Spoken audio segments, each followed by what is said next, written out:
Okay, I've got an email here that I'd like you to answer.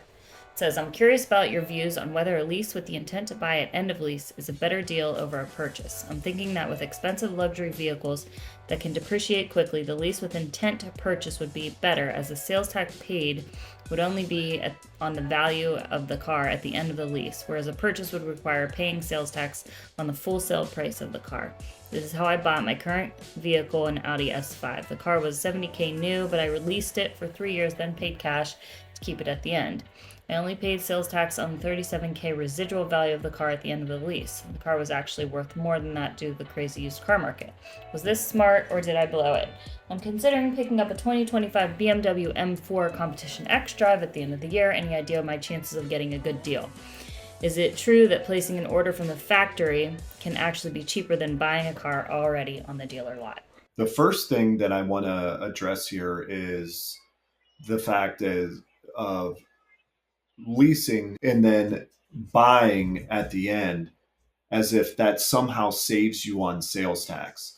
Um, it does not. Okay, because the thing is you paid sales tax on the full purchase price, even though you really only saw it on uh, on the purchase on the buyer's order when you purchase the car at the end of the lease. So the thing is the taxes were paid on the residual value of the vehicle. The taxes were paid initially and it was included in your lease.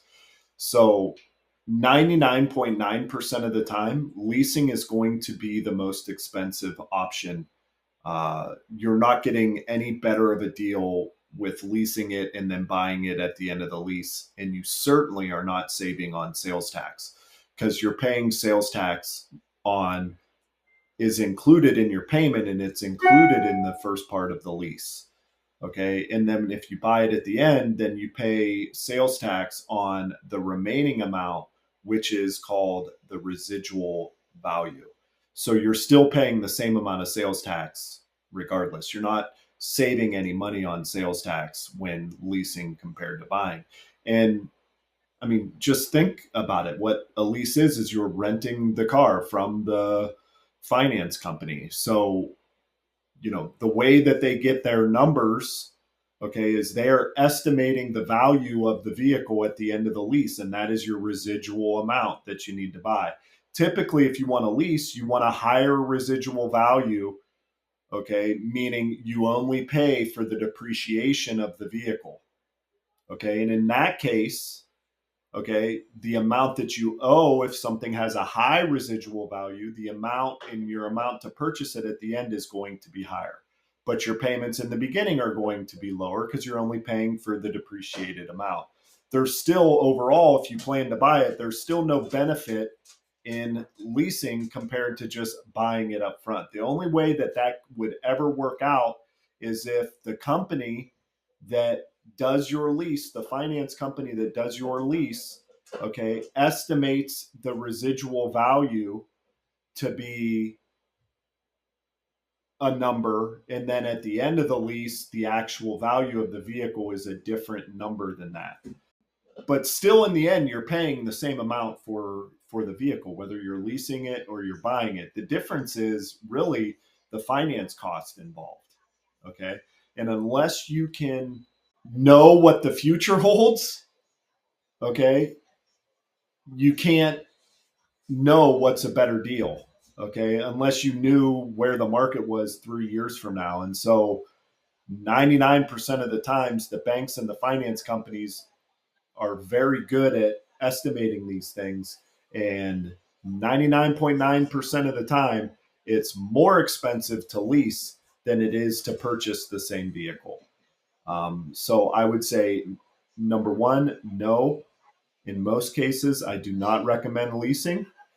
Okay. I'm not saying I won't do a lease and I won't help somebody, and there aren't specific situations where leasing makes sense. But for 99.9% of my customers, I recommend purchasing as compared to leasing. What they want to do is up to them, but still, just for the simple fact that you're renting a car for somebody, from somebody, basically is what a lease is. It's a rental agreement through the finance company, chances are you're not going to beat that finance company, and they're going to be, they wouldn't be doing leases unless it was more profitable for them. And you're definitely not saving any sales tax by leasing it and then purchasing it. Okay, and is it true that placing an order from the factory can actually be cheaper than buying a car already on the dealer lot? Normally, okay, in most markets, and you know, since I've been doing this for the majority of the time, you're going to get the best deal on in stock units, especially older aged in stock units. So, what I mean is that vehicle is on the lot, it's there, it's readily available to purchase. Okay. So, you're always going to get the best deal on that vehicle because the dealership is trying to sell what they have in inventory.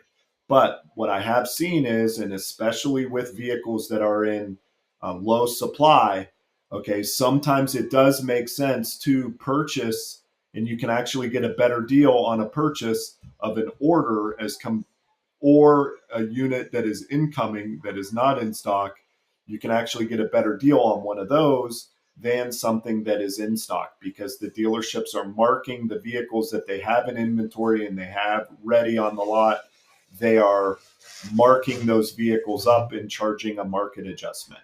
So most of the time, okay, and I'm not trying to skirt this question, but most of the time in most car markets, you're going to get the best deal if you can find and locate a vehicle that is in stock. Okay. But if you're looking at a vehicle that has low supply, then yes, it might make sense to then, go out and order the vehicle and shop the vehicle, and you might be able to get a better deal on an order as compared to something that is in stock. So it just kind of depends on the vehicle. Okay. If you have more questions like this, I love getting questions like this. We want everybody to be able to make a good informed car buying decision, whether they use us or whether they do it on their own. There's a very specific process on how to buy a car and how to make sure you don't feel ripped off when you're leaving the car dealership. So send in more questions that you have, and we'll start answering them more in the coming months.